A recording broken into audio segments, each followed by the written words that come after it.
We also have Norman Elixon Pasaribu, who is a Toba Batak poet and writing in Indonesia. He won the first prize in Jakarta Arts Council's Poetry Manuscript Competition in 2015. And last, we have Andres Hasono, who has covered Indonesia for Human Rights Watch since 2008. He began his career as a reporter for nation-based in Kuala Lumpur-based The Stars newspaper. So please welcome the speakers.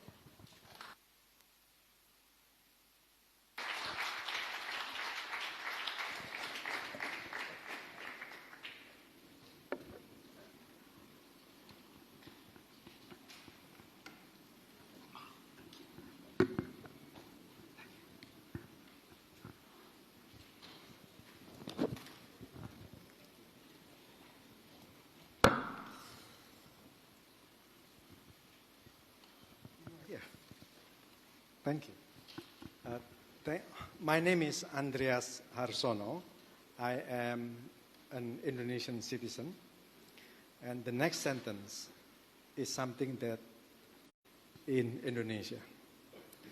I'm sitting between two gay writers, Will Swalby of New York, Norman Erickson Pasaribu of Jakarta. Bali now, okay. Give them some applause, please.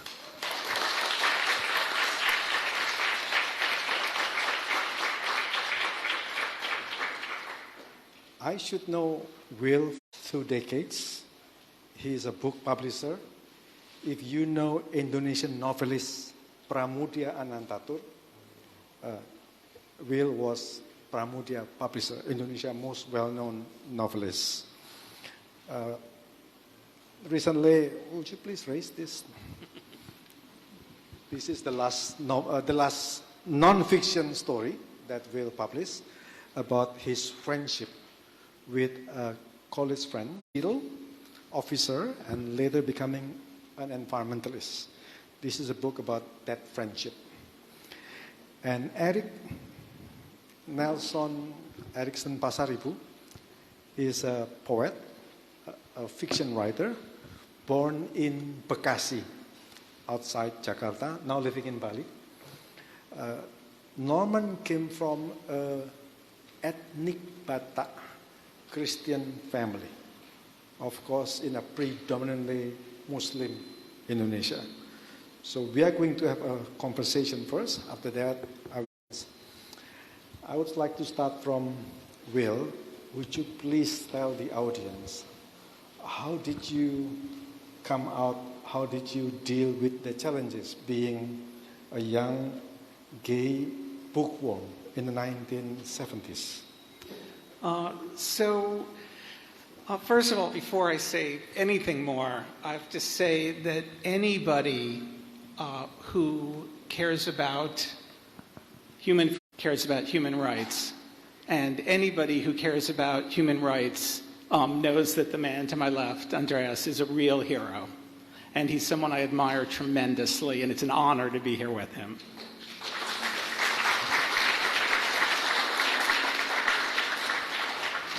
And my endless 20-something hour flight was made vastly more bearable and, in fact, incredibly delightful. Stories mostly by Norman with me, they're such extraordinary stories that I had to ration them over the course of the trip because I didn't want to finish them too soon, and I saved the last two for this morning. For those of you who've read them, you know what I'm talking about, and for those of you who haven't, you're just in for a massive treat.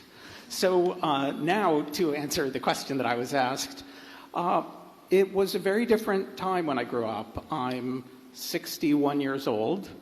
You're all encouraged to gasp and say, I can't believe it. In the 70s, Episcopal boarding school, where there had never, ever been an out gay student or teacher. It was a time in the country where it was totally legal to fire you for being gay or deny you housing or other rights in all 50 states. Wisconsin had one law that protected you, but otherwise it was fair game. There were no lesbian and gay people on television or in the movie either kill somebody else or themselves. Gay people, lesbian people, trans people were fair game for ridicule. And there was a boy in a school in Massachusetts who invited another boy to his high school prom, and it was national news for months. Amidst all of that, too, there was a woman named Anita Bryant, and our one great shining hero was Harvey Milk, the mayor of San Francisco, who was, or he's not the mayor, sorry, mayor was Moscone. The two of them were gunned down by a homophobic colleague of Harvey Milk's. The senior year in high school, I woke up to news that the man who killed them had pleaded that it wasn't his fault because he had eaten so many sugary desserts, Twinkies, that he couldn't help on sugar. So that is the environment that I was grappling with gay identity. And I finally had the courage to tell a teacher at school who I suspected might be lesbian. She lived with a woman who was the field hockey coach, so it didn't take a lot of brain power to figure it out. Anytime you like, but if anybody finds out, you'll have to leave school, so just come talk to me. I went off to college and came out with a vengeance my freshman year, actually as I was graduating from high school. Moved to Los Angeles in the middle of college to work in television, and there is an end to this story. And just as I was finding my way again and rediscovering everything that I had missed out, really, as AIDS hit. And the first person who I knew to get sick from AIDS, which I only later figured out was AIDS, was someone with whom I had had a passionate affair and done everything that two men do with each other. No one knew what AIDS was. They called it GRID, gay-related infectious disease. There was, when I first became aware of it in 1983, 400 dead men, but that was it. It was more than 100% fatal in its early years. That I would devote myself to an AIDS hotline and to doing everything I could to try to stave off the panic, because I felt, with fairly good reason, that I probably wouldn't live to see 25. And that's actually some of the background of my book. But in the midst of that, when I graduated from college, I moved to Hong Kong, where I was very lucky to meet the man I've been with now for 39 and a half years. He loves Bangkok, by the way, and is so mad that he couldn't come with me on this trip. But that's some of the background of growing up gay in the 70s. Norman? I born in 1990, so still quite young, but not that young anymore. And when we'll talk about growing up, I think because I came from Batak families, and I grew up in a Christian household. We will have religious class in school, and so the whole class will be Batak people or Chinese Indonesians, right?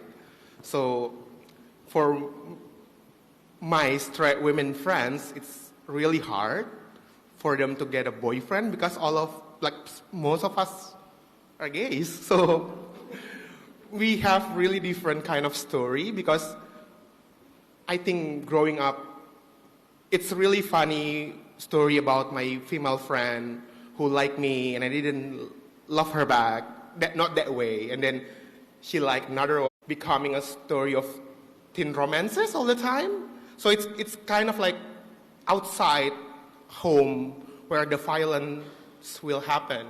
At school, we have this really light kind of like tone growing up as a queer.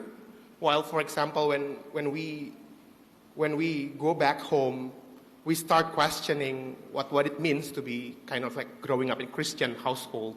While, for example, in the school, it becomes as a kind of like, oh, you're a minority here, but then at home, it becomes a symbol of violence for us. So it's kind of like the difference, how these identities play, like having roles in our lives. So it's kind of like whenever we move spaces, the kind of like privilege and unprivileged change as the space we move through. His lesbian teacher who helped him, who helped you in your school? My friends, I mean, like I said, because of Christianism, like a religious minority in Indonesia, and then we have this Christian class like for every week. So this is where the good things happen for us as a outsider kind of. And then this, yeah, I mean, yeah, they are my lesbian friends, all of them. For the audience background, Norman is Tak Toba ethnic group. This is the 5th largest ethnic groups in Indonesia after the Javanese, Malay, Maduris. And this is they have the largest Christian church in Southeast Asia, where Norman come from. The acronym is HKBP.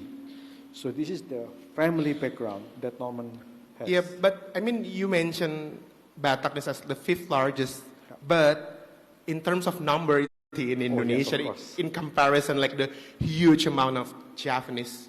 Yeah.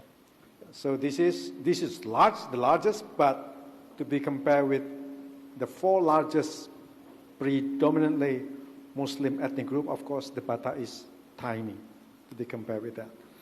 My next issue with both of you is we are seeing the rise of homophobia in the U.S. 5 anti-LGBT regulation issued in Indonesia over the last 2 decades.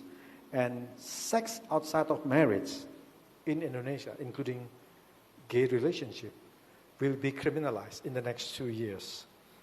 How both of you see this rise of homophobia, whether in the Western world or in Southeast Asia? Who want to fill first? I'll let Norman go first on this. I mean, when we talk about like regulation, we are talking about state-endorsed violence. But then, for many, it has been happening since the first day of our lives. I mean, I grew up very effeminate, so I kind of like get beatings from my father every day because of that. It becomes an issue because I am a firstborn. In Batak culture, firstborn is everything. I will have to continue the culture, but then I'm queer. So, but then, how do I say it? So it's Indonesia. So there is this. So I mean, before Christianity, we have our own indigenous religions, and then because of the colonization, and the missionary, we become Christian. So when I talk about Christianity, I need to talk about that violence, but at the same time, there is also violence coming out of, how to say, like my own culture. I mean, everywhere it's gonna be over. So it's kind of like I have always to put side note whenever I talk about stuff, and then about the regulation. Yes, it's happening, but then in our daily life, it has been happening long time ago. So I know it's scarier, but we have been scared from long time ago, if that makes sense. How do you see the LGBTIQ rights movement in the U.S., in the Western world? Honestly, I feel optimistic because I mean the younger, how do I say it? In the West or no, in Indonesia? I think we are louder, and then because of social media, it's easier to find each other in this day and age. And of course, we are grateful for everything elderly Indonesian queer do for us. And then I think that's why basically I write. So one day this book will be written by a random Indonesian Batak gay boy, and then, oh, like me, and something like that. And that's why.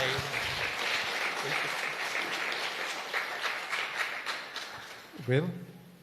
So as far as the rights landscape now, I've been very lucky many times in my life. One was the marvelous, presumably lesbian minister. And another was an extraordinary man who became my friend, my mentor, my second father, and I'm now Larry Kramer.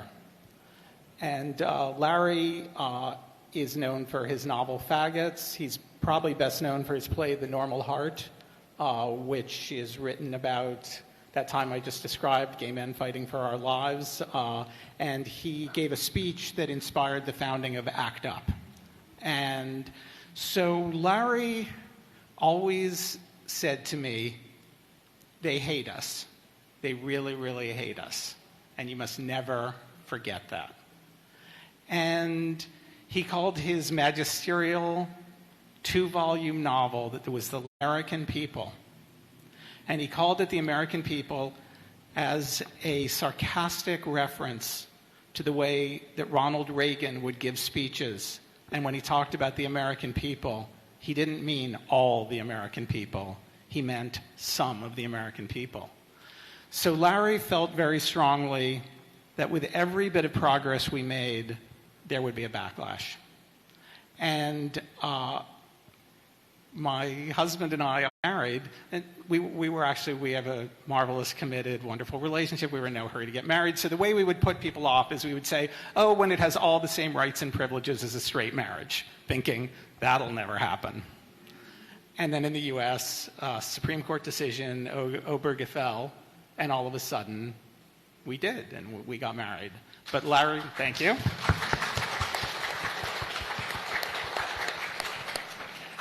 But Larry said, wait for the backlash. In terms of LGBTQIA rights at the moment, we are in the midst of a massive backlash. And what's shocking, not disappointing, probably not even surprising, alarming might be a better word about it, is that thanks to Will and Grace, the TV show, and Ellen, and people coming out, and people having gay family members, more Americans than ever have no problem with gay rights, have gay family members, gay loved ones, gay friends, gay colleagues, but our incredibly sinister evangelical conservative right wing is using it as a and creating a culture war around it. And in terms of laws and regulations, sadly, it's working. And how do you see the regressions in this part of the world? It would be wrong for me to say too much about this part of the world, but I will, because I just don't, I lived in Hong Kong in the mid-'80s when homosexuality was punishable by life in prison, so we've definitely come a ways in Hong Kong, at least, from that. What I am seeing all around the world is American evangelicals exporting a particularly and peculiarly American brand of prejudice and hatred and trying to convince people that their culture has that brand as one of their homegrown brands. And it's sometimes true, but often not. What do you think, Norman? About what Will said, Christians, LGBTQ people. So I feel like, my first book of poems is titled Sergius Six Bacchus. And Sergius and Bacchus are Arabic Christian saints. And then people always ask me why I titled my book From Catholic Saints. And I said, because as a queer, I get demonized whole my life. I get to say, oh, you are the sign of apocalypse. Because it's what people told me. So I'm going to tell them, I'm holy too. And then, even though I'm not. But that's what I said. By making the queer body into holy body, it's kind of like I also forcefully take back the space that that I am also belong to as much as straight people belong to. So, and I think, how do I say it? Yeah, I think it's nice sometimes to be saints. We are in Bangkok now. How do you compare LGBT? I think, honestly, in my opinion, and I might be wrong, it's better here. But then there's always, I live in Bali, and I've seen people say Bali is much more tolerating the queer. But then Balinese are kind to foreign queer, but mean to gay Local Balinese. queers, yeah. So I don't know if it's happening also with, like here, if Thai kinder, but mean to queer Thai. I've no idea, but you can answer. And I think it's also the kind of relationship that is quite hidden and sometimes erased by what we read in newspaper, because people always want happy gays, people want happy trans people, people want us to be happy, us happy is the sign of progress. While sometimes when you look at, queer people are oppressed not just because of their sexuality, but also because of their race, their economic status, even in Indonesia. I think we need more, more intersectional queer stories to, yeah. I love that you mentioned that, and I love the title of your collection. What you just said about, I love the whole collection. I was just thinking also, there's a story about a mother's inability to accept her son and his relationship, and the corrosive effect it has on the relationship itself. Full story. Thank you. So there is two stories about mothers in the book. One is working class Batak mother, and one is like upper middle class Batak mother, both having a gay son. The rich one deal with gay marriage and her inability to accept that marriage, and while the working class one deal with the death, the suicide of her son. I think what I want to say with this book is, even if Batak lives are not monolithical, and then even the idea one of them is richer than the other, change the whole story, change the whole narrative, change the whole, structure of the story. I think that's what I want to say with this book. Thank you. I am asking Norman and also later Will to read his poem and part of Will's books. Would you please? Yeah. So I'm gonna read a poem called Posh Heterosexuality, a poem between niece and their aunt, and it's talking about a world where hetero people no longer exist. Would you please stand up? Oh, no. I'm tired. That's better. Post-het. Auntie, what kind of food did hetero people like? As magnificent as us, I saw their photos and statues in the museum last week, right after the dinosaurs.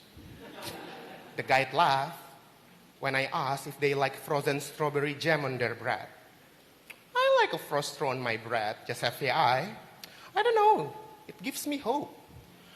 Why did so many of them run with a backpack on? It's as if they perpetually just came out of so late for a job interview. The job interview. It's understandable. Maybe they were poor and had a family to feed. Were some of them rich though? Did they have to always work overtime? Any of them doing accounting like you? Was it easy for them to get a job? Also, when hetero people lose their job, did they cry? When they cry, did they think of their moms? The younger version of their moms, they still had the jobs. The moms who still had bright futures. The sandwich generation. Auntie, should we right now write a poem for all the hetero people who lost their job? For all the hetero people who cried alone on the train platform at night, too afraid to go home. All they could think was jamless bread. I'll write them sandwiches, of course. Make flowers bloom out of them. I don't know. Anything floral gives me life. Do you think they would appreciate this gesture? Did they ever get mad about something? Oh well. No one despises flowers, obviously, unless you have an allergy. I wonder now whether hetero people were ever allergic to something they decided to kill. Auntie, were some of the murderers, like us, as beautiful, as magnificent as us? To be honest, I don't want to think about it. I prefer a blue planet full of living beings. But if some of them are here and want us dead, and we tell them to leave us alone, will they?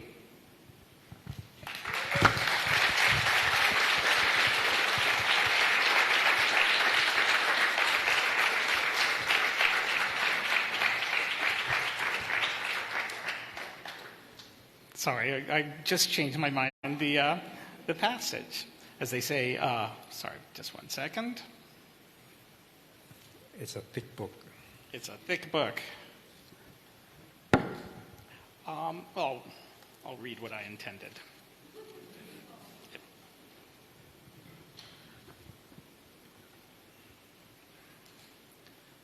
During the spring of my junior year, I'd taken to wearing a turquoise acid-washed blue jean jacket, and I wore a sweater from Los Angeles, where I'd spent the previous term away from school working in the realer world. I had my hair permed down the center, but cut shorter on the sides, in a recent fit of enthusiasm for the singer who was still then known as Prince, and for the look of a singer named Adam Ant. Despite my stylist's valiant efforts, my hair looked nothing like theirs. But I did look very much like someone like everyone else. I was elaborately disguised as someone who didn't care what other people thought of me.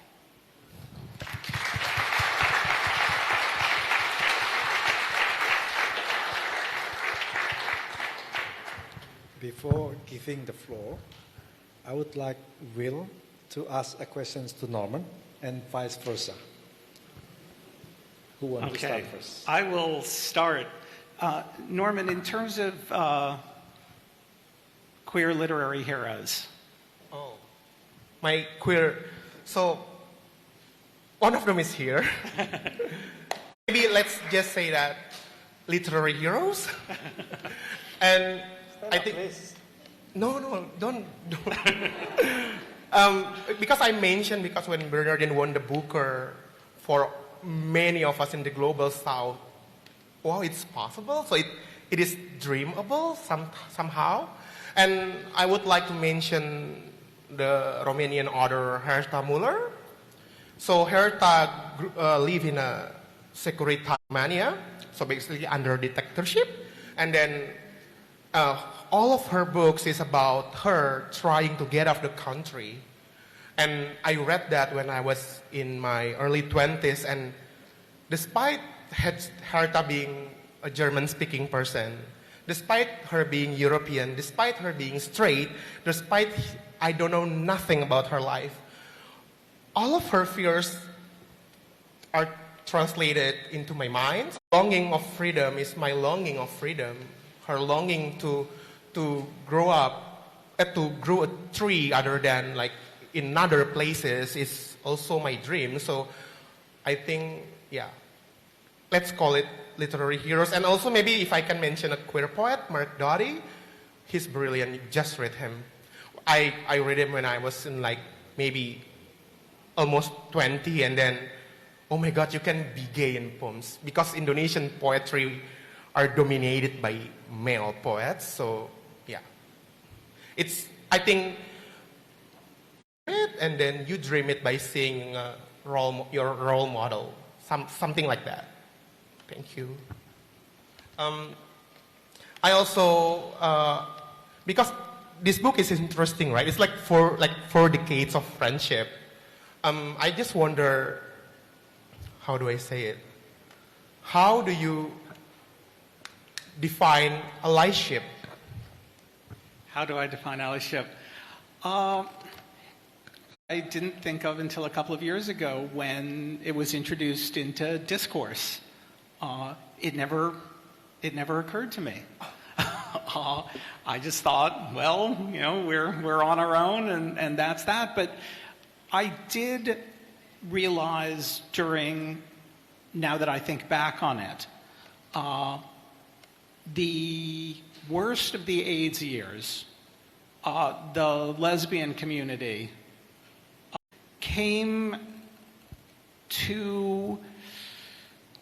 showed up for the gay male community in a way that was moving and breathtaking and awesome and life-changing and changed the course of the pandemic. And traditionally during my young gay youth, gay men weren't always that nice or that attentive to gay women.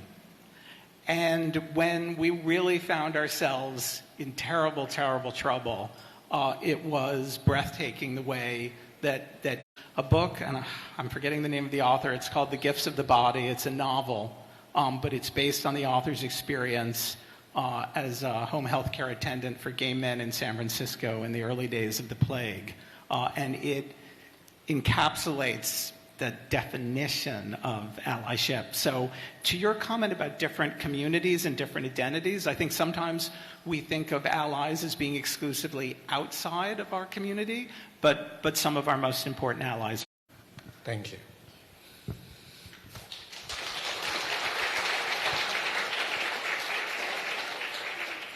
Questions, please, for Will or Norman?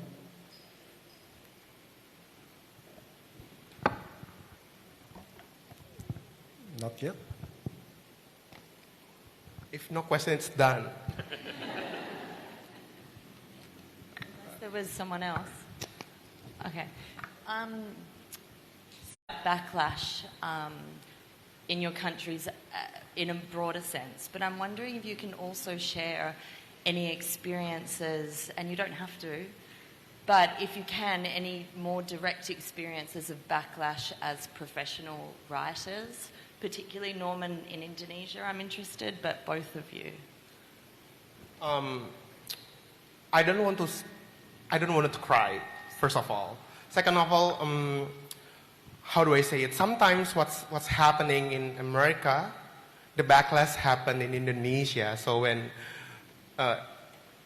United States was legalized, the backlash in Indonesia was so huge. I think it's 2016, and it's also near the election, so it's kind of like the election, the news in America, and then at that year I won a national prize as a gay poet, and then I was attacked, and then I don't want to talk about it much more than that. Thank you. Backlash. I'm picking up on something that Norman said earlier about this concept of being happy. I'm going to admit something terrible that no writer should ever admit, which is I occasionally read my Goodreads reviews. And one person wrote, I really didn't like this book, about this one. The gays I know are much happier.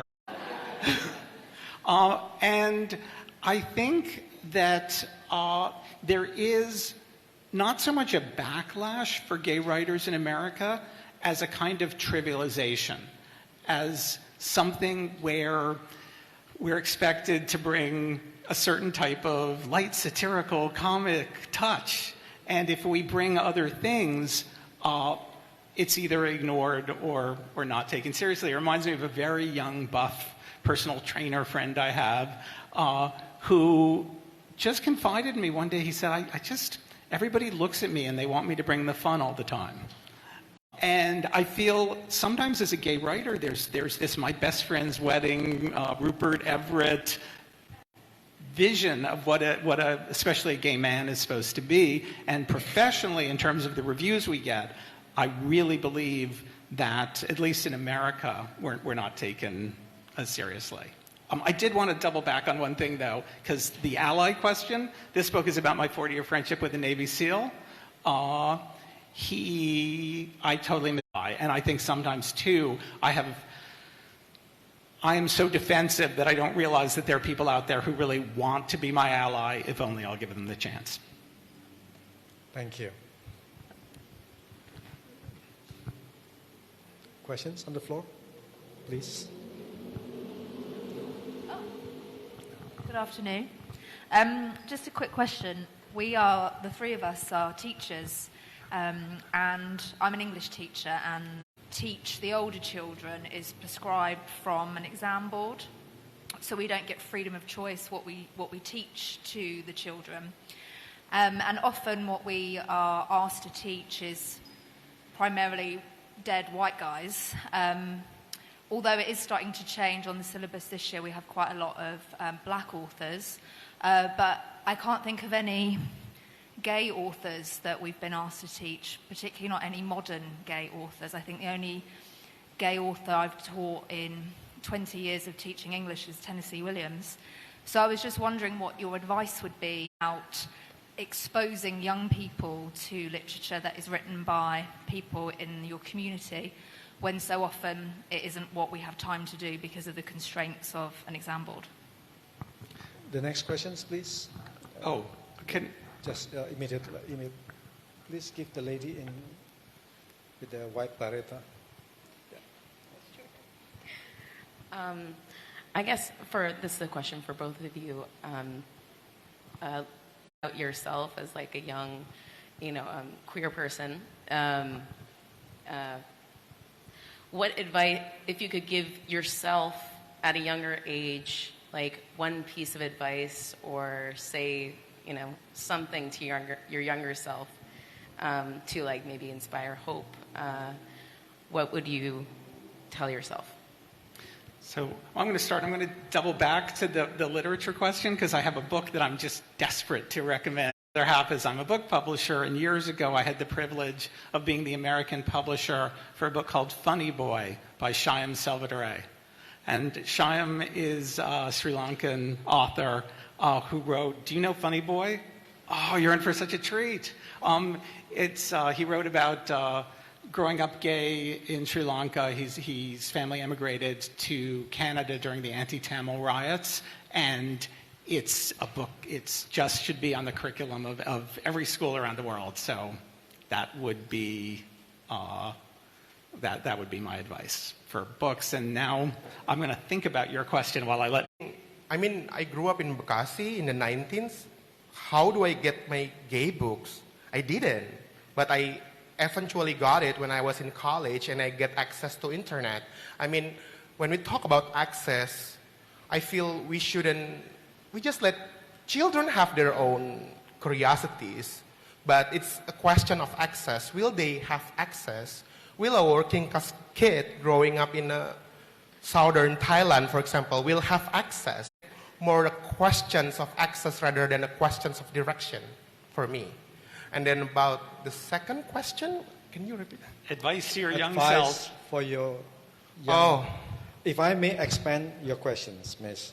Yeah. What are the advices you will give to not only younger you, Norman and Will, but what are the advices that you will give to straight couple like me, straight parents like me, to our children, young children? Let drag queen read stories for them? I'm serious, because when I was in Australia, that's my first time reading a drag queen reading stories to kids, and I was like, I should have get this when I was a little, and I might be much more happier, something like that. And then maybe that's also my advice to another version, like younger version of me. So my advice to my young, it's funny, 60 is a very reflective age. I turned 60 a year ago, so I think I just forgive my younger self for a lot of stuff that it took me a long time to forgive him for. And I think that that's one thing. And the other is through the AIDS years, and I'm still here. My friend was a Navy SEAL, and he's amazed that he made it through some terrifying situations, and he's here. And we both come at it now from a position of gratitude. And I think there were a lot of times where it wasn't exactly that I was ungrateful, it was that I was unaware. And how will you tell now your parents of you? How would I tell them to treat you? I mean, it's very funny. I had parents who I thought were enormously, they had gay friends. In fact, Larry Kramer was their friend. And that's how I first met him. And I came out to my mother in a letter. I was living in Los Angeles. I had a short story coming out in a magazine called Christopher Street, a gay male literary magazine, and it was going to be on newsstands all over New York. And across from the short story, there was a picture of an. And I wrote my parents a letter, my mother a letter, and she wrote back and said, "I'm extremely upset, and I'm very upset at myself for being upset, but I'm upset. And I always wanted for you the same things I had, and sounds like you're not going to be able to have them," which was, so my message to my parents would be, and she also said, my father was essentially Victorian, I want to talk about it. And I would give them the same advice to just forgive themselves, that what they were feeling was what they were feeling. And I think my mother felt a lot of guilt over what she was feeling. And later, she was an incredible ally, an incredible mother to a gay son and a gay stepson. But I think one of the messages that I'm trying to carry forth now is to cut each other a little bit more slack. And you can cut yourself some slack. I probably just say thanks, and I forgive them, because I even though they were one of the oppressors when I grew up, they also underwent insane amount of pressures because they grew up really poor, and then all the sacrifices they made was the reason I am here. I mean, I grew up mostly reading newspaper that my father brought because he was a reporter, and the Bible I learned to write, and that's how I basically learned how to make a narrative. And then, yeah, I mean, I came out of them, their mistakes, but also their triumphs. So all I will say is thank you, and I forgive you.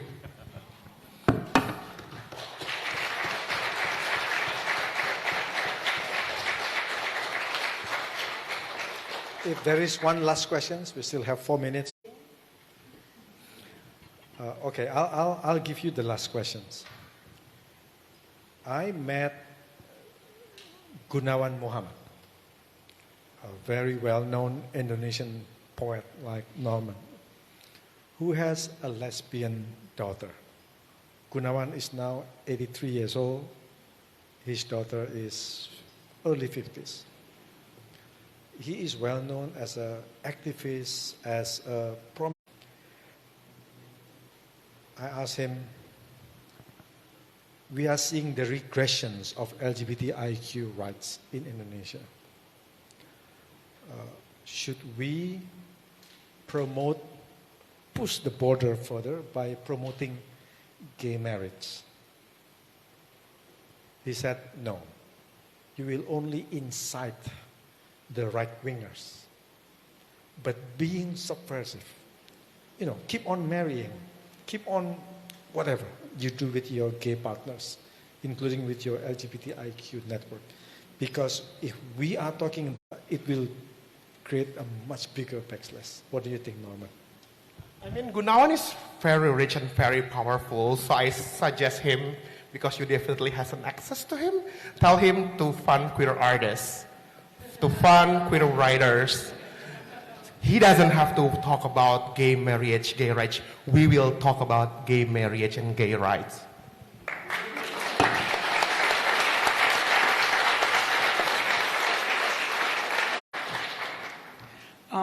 My answer, I'm going to channel Larry Kramer for one moment, is the forces arrayed against us have been meeting in dark back rooms and plotting for literally decades, step by step.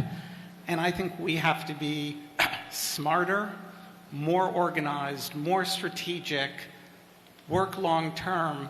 But my battle, that go for it, go for it. That Larry always said, he said, whenever anyone says you get more with honey than vinegar, I call bull on them.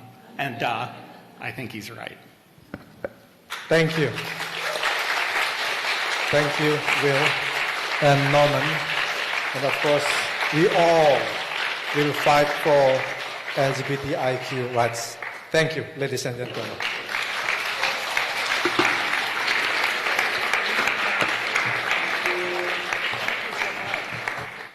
Thank you so much.